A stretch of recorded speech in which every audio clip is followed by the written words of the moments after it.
Today's lecture is on the Medicare-For-All Act, which is likely going to be the September-October public forum resolution, and it is the topic that has been chosen by all of the camps this summer. There's been one other topic that deals with federal versus state efforts on coronavirus, but given past history, once all the camps choose a topic, that's usually the one that wins in the fall. And I actually think this is the better of the two topics. The topic is, timely, as is the other one, but there's a fair division of ground between the two resolutions, and there's a little more breadth to it than there is on the narrow question of the coronavirus resolution. So I do predict this is the one that will win, and is the one that you should be preparing to debate. And if you are at a camp or working at some type of a online program, then I think this is what you will be debating. So the resolution simply says, resolve the United States federal government should enact the Medicare-For-All Act.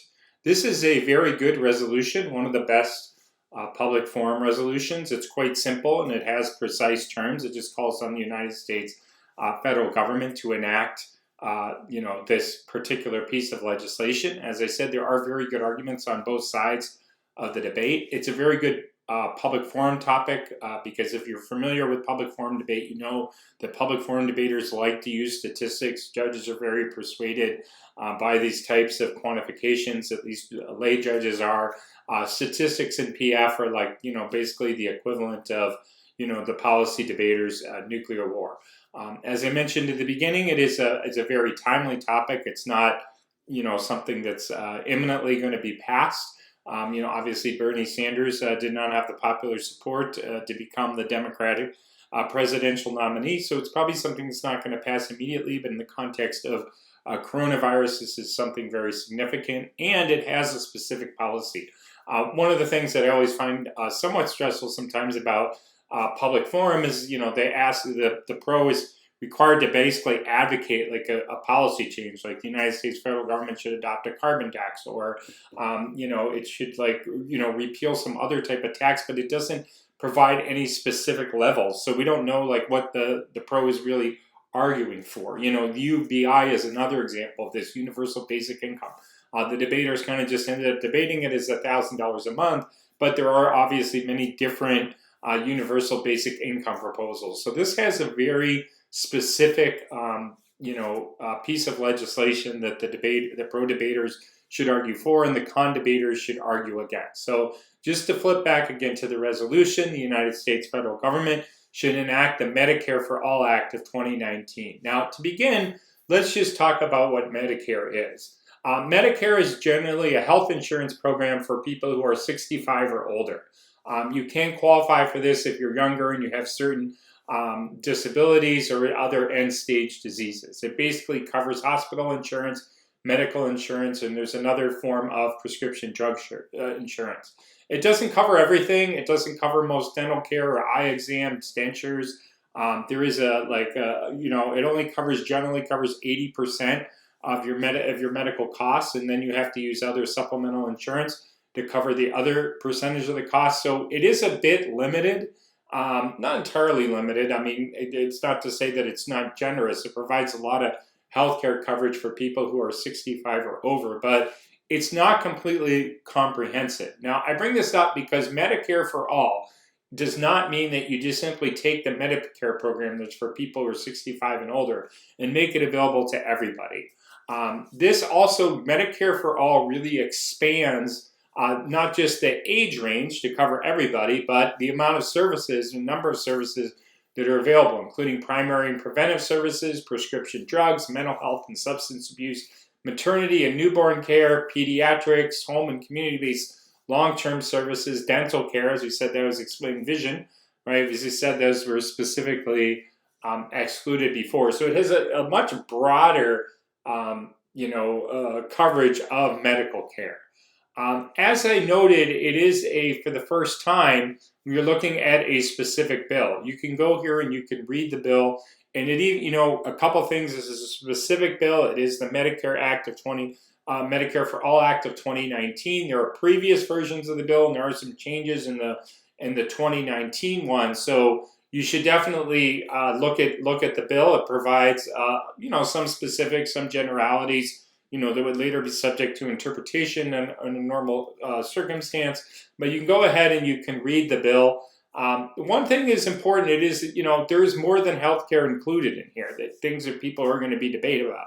It's called the Medicare-For-All Act. So obviously, healthcare is going to be a very important part of the debate. But it also covers, provides things for like job training because provides funds for job training because there's going to be a transition, of course, from our current health insurance system to a broader, different, instead of private health insurance, we're going to now have this public system. Taxes are probably going to have to go up at some point. There's going to be things like pharmaceutical price controls.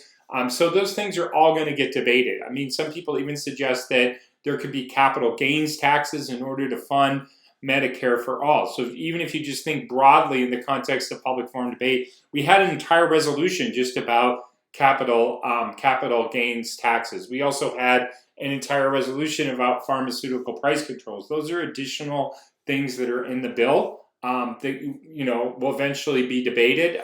There's additional questions too of like reproductive health and abortion coverage, which are obviously topics in and of themselves, and have placed a lot of backfiles in the evidence that's available. But you can see that there are a lot of different arguments and ideas here that are going to get debated. So let's examine some of the pros of Medicare for all. The core pro, of course, is just kind of a basic healthcare coverage.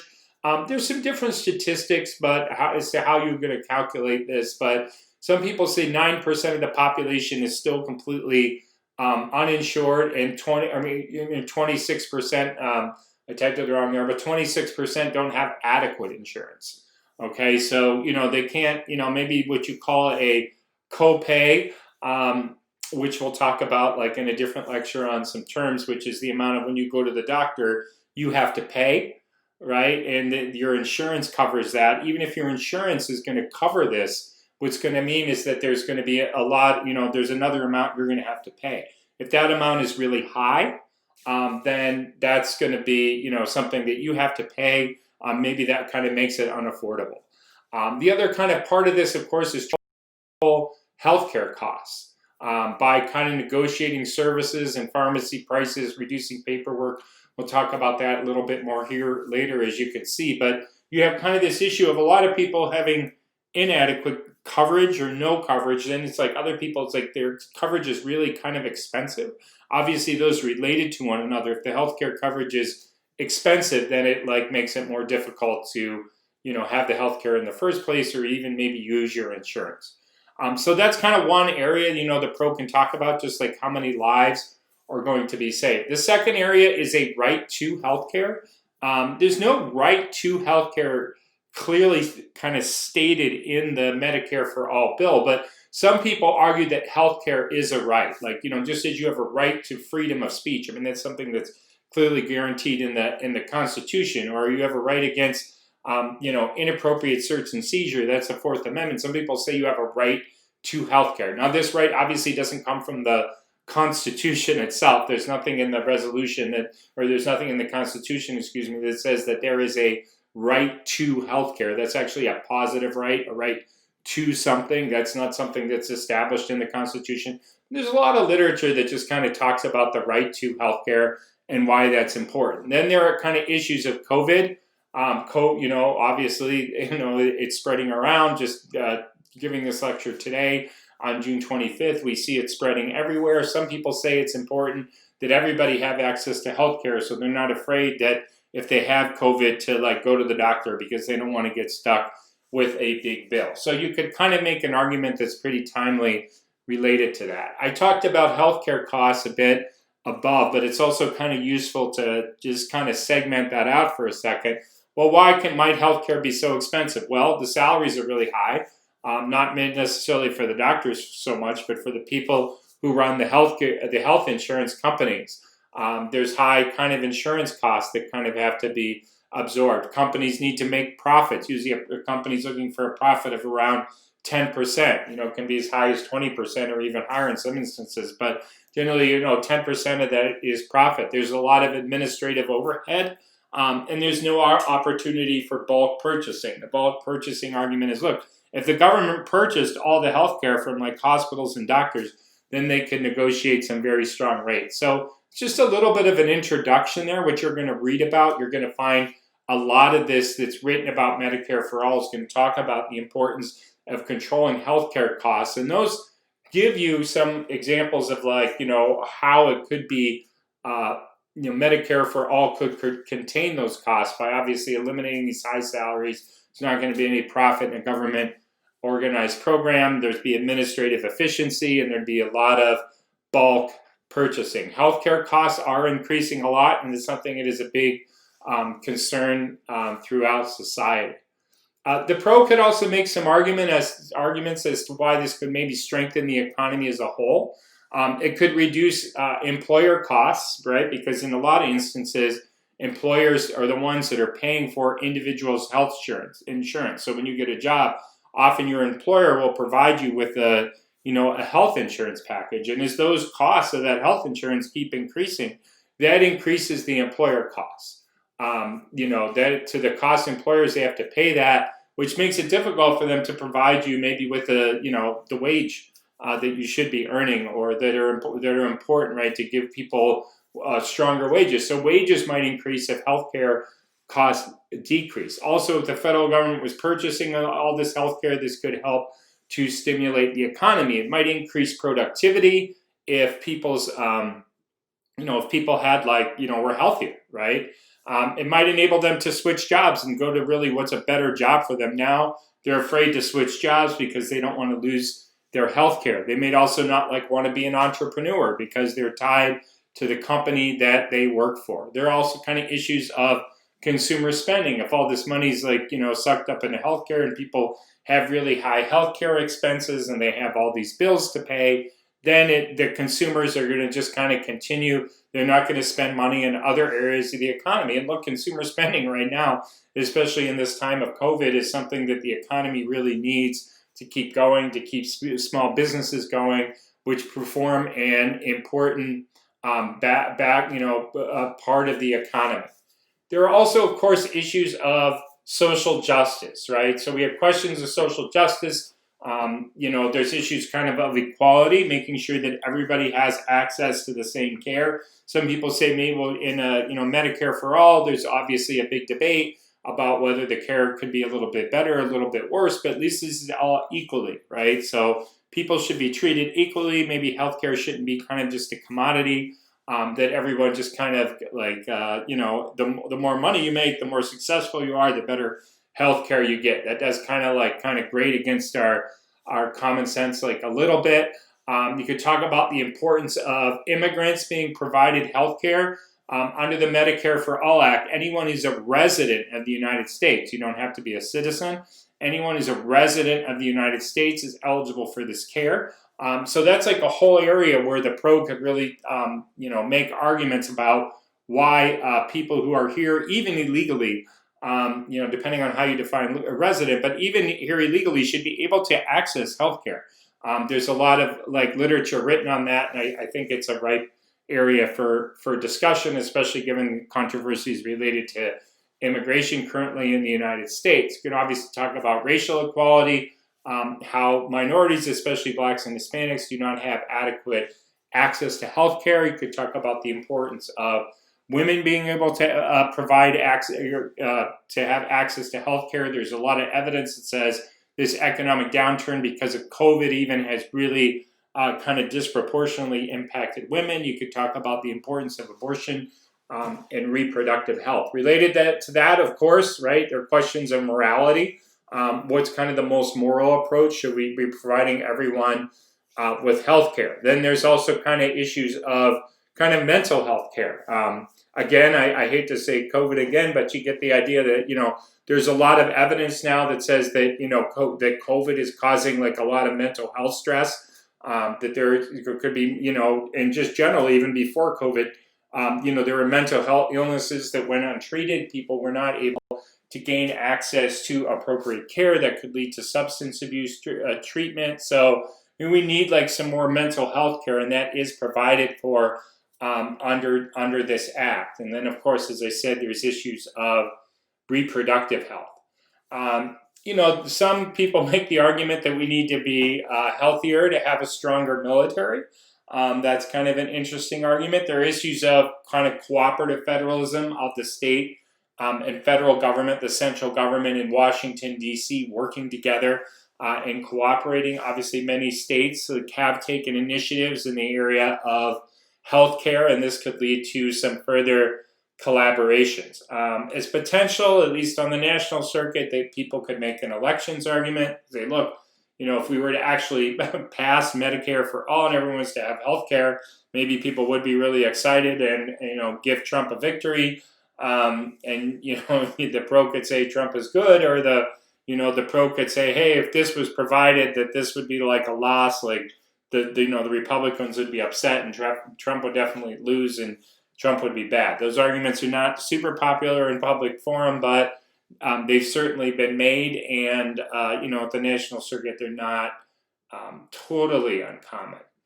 Let's look at the con arguments. I think some of the stronger arguments are around the economy. I mean, obviously, our economy is struggling a lot at the moment, right? We're flirting with like a very bad recession, kind of like / potential depression, where you're looking at millions of people unemployed. I think we're up to around like 14% unemployment. We certainly are in some areas such as New York City. Great Depression level unemployment was around 20%. The coronavirus is spreading a lot more now. We're talking about Europe not letting the people from the U.S. travel there, right? You're talking huge economic disruptions. Then you're going to come in and you're just going to wipe out an entire industry. So you have an industry that kind of is struggling to kind of survive, and now we're going to come in and we're just going to kind of industry in general, the economy is struggling to survive. We're going to come in and just destroy this industry. Obviously, we just kind of completely destroy the private insurance industry. If you look in the bill, it even says that private industry is prohibited, because it says that private industry could not offer any of the services that are offered under the bill. So this would lead to a large increase in unemployment. You could also have tax increases that would needed to be paid for this. As I said, some people say this would be paid for by a capital gains increase in capital gains tax, and that could be hurt the economy. This is probably not a time we want to increase taxes. I mean, right now the government is trying to pump money into the economy. We're dealing with kind of questions of a second stimulus, and here it is, maybe this huge federal program that has to be funded by this. We kind of we could reduce the profits for the pharmaceutical industry. A big part of the bill, an important part of the bill, I should say, is that the federal government is going to negotiate with the pharmaceutical industry to lower the price of pharmaceuticals that are paid for. So say, okay, here's a pharmaceutical, here's a drug. The government is only going to pay like X dollars for this. And look, and in this case, there's not even a fallback, right? So the industry kind of basically has to accept what the government is willing to pay. This could really hurt their profits. It could hurt their bottom line. It could hurt their ability to develop drugs. Some people say there could be a lot of fraud in this. You just basically have government agents negotiating with hospitals and doctors for reimbursement rates. There's a lot of opportunity for fraud and arguably some corruption there. You could have a big increase in the deficit, the annual deficit in the total debt, which I think now we're approaching 25 or 26 $1 trillion as a result of COVID. That's the total debt. So normally our spending in a given year, the U.S. federal government spending is around $4 trillion. And even just staying within that, okay, $4 trillion, we're still going to run like an annual deficit. Okay, now we're looking at this year like spending an additional $3 or $4 trillion. Some people say we might spend $3 or $4 trillion more. We could maybe end up spending $10 trillion as a result of COVID. And at least that's kind of like not a one-time, but that's an expense for one thing, like, maybe within 3 or 4 years, till we can get a vaccine for this and get it under control. But we're looking at kind of a total, amount of spending. But now, some people say that Medicare-For-All could cost an additional $30 to $50 trillion over 10 years. So that's a huge increase obviously in the annual deficit. and also an increase, obviously, in the total amount of debt. The one other additional industry in there I want to mention that I didn't list is that this also is going to have probably a pretty negative impact on hospitals. Hospital reimbursement rates for services would likely go down. That's one way that this arguably controls costs. Hospitals are struggling a lot right now because of COVID, because they can't have like elective surgeries, which are surgeries that people kind of need, but maybe like are not immediately necessary, like maybe have like a knee replacement and something along those lines, right? And because of those elective surgeries are decreasing in the hospitals, like hospitals are losing a lot of revenue. That's where they actually make their money. So they're really struggling because of COVID, both because of the costs of COVID. They don't always get their money back for all the costs of the services, but also because, and probably more importantly, they're losing these elective surgeries. It's already leading to pay cuts. So Medicare for All, by reducing reimbursement rates to the hospitals, could really result in a lot of maybe hospitals going bankrupt or hospital networks going under, or just kind of really being strained. So that's kind of one area, kind of the economy, and then related to hospitals. Then there's also like how this could impact the healthcare industry in general. As I said, we'll have drug price controls, right? That can lead to drug shortages, right? You have the loss of private insurance, right, related in there, but then also just in terms of the provision of healthcare. Some people say you're gonna have longer waiting times because there's gonna be fewer doctors. Doctors may quit, as it's noted here. People in the health professions may quit if they're making that much less money. That's part of programs that are designed by the federal government to reduce what is being paid for by services. This could also increase the rationing of healthcare. Say, okay, well, we don't have enough healthcare, so only certain people are going to get it. That can be caused by some doctors leaving. It can also just be caused by a lot more demand for healthcare in the system, because now everybody can access it. If health insurance and hospital kind of these companies, these healthcare companies have less money, there's going to be less innovation, less access to technology, maybe less space for services, maybe smaller offices. These could all kind of impact healthcare.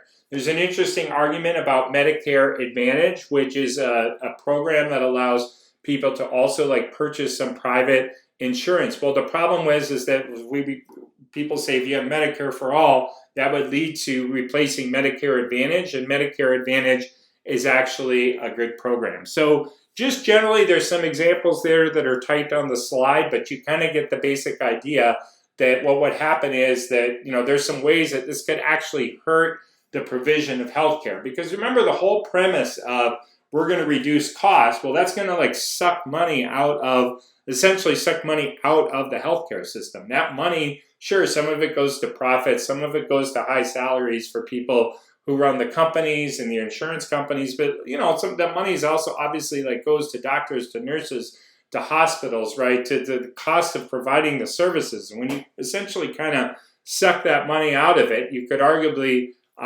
have lower quality of care.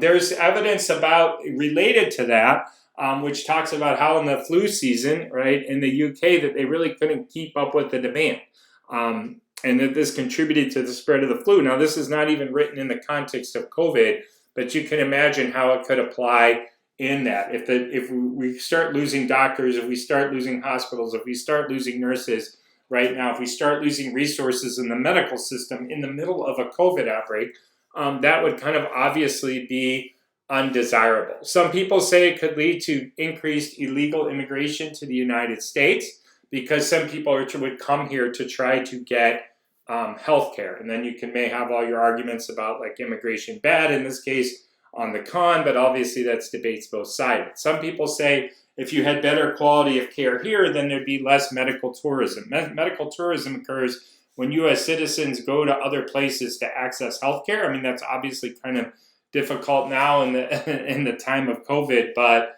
generally, we have this medical tourism. Maybe it's good for developing countries.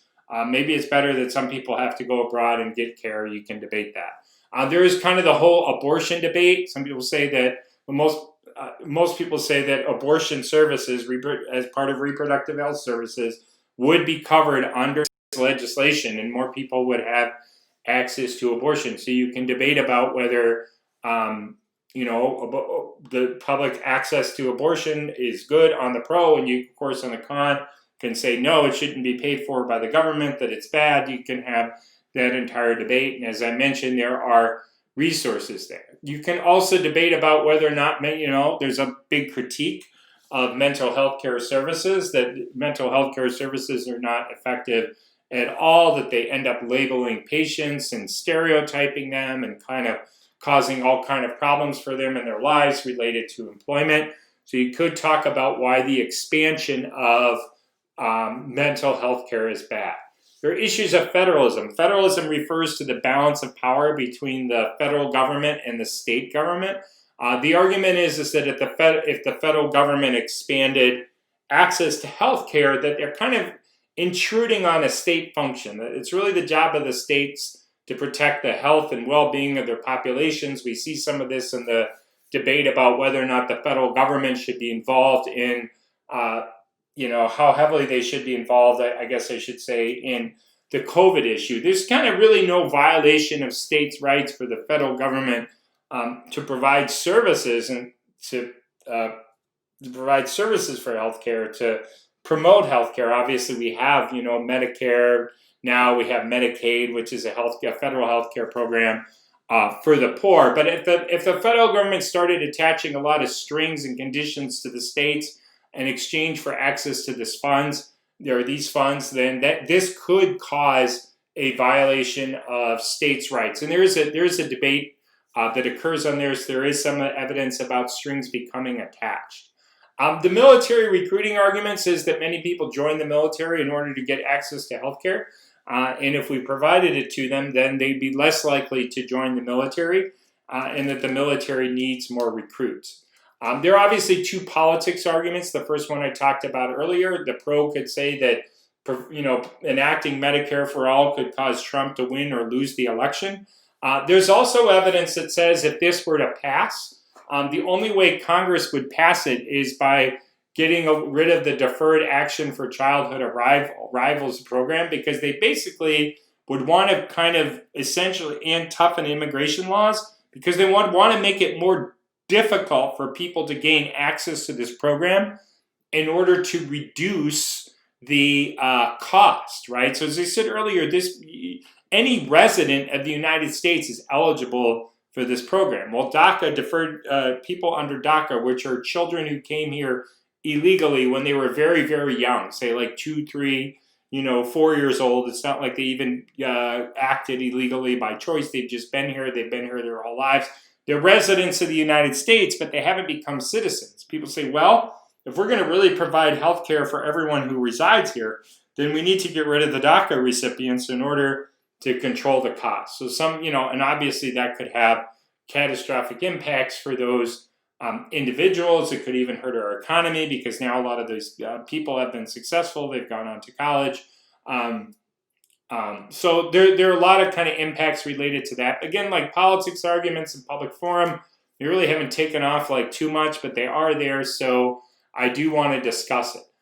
Then there are arguments, of course, what we might call coercion or libertarianism. The argument is just simply that it's not the role of government to take money from, say, me and provide it to, say, you who might need health care. That this is kind of inconsistent with libertarian principles of limited government. That the government should not be involved in taking my money and giving it to someone else. This is a common philosophical objection of these programs, and this is why conservatives are opposed to Medicare for all, beyond kind of the arguments related to economics and costs. They just do not think that this is the role of the federal government, really any level of government. There's also arguments about, like in policy debate, Lincoln Douglas, they're not that popular in public forum. It's kind of about biopower, why it's bad for the government to have essentially kind of more control and influence and management of the population's health. Obviously, there are a couple arguments like related to surveillance and identity theft. The arguments are that if the federal government essentially became the provider of care, it would kind of have access, both have access to, and create enormous databases of individuals and essentially just kind of surveil the entire population's health, which could threaten their privacy. Other people say it'll lead to identity theft, that these databases won't be secure and that people would be able to access them. They also, and on a policy sense and related to the coercion argument, can simply say that the free market, is better to leave the provision of healthcare to the free market. In terms of framework arguments, I know these usually go first in the case. I like to talk about them last after you have a general idea what the arguments are. I mean, there's certainly a general framing of equality and social justice, why those are important. You could talk about ethics and ethical responsibilities. I called it morality earlier, potentially the right to healthcare. That's kind of on the pro side. You could talk about the economy, why the economy is the most important thing.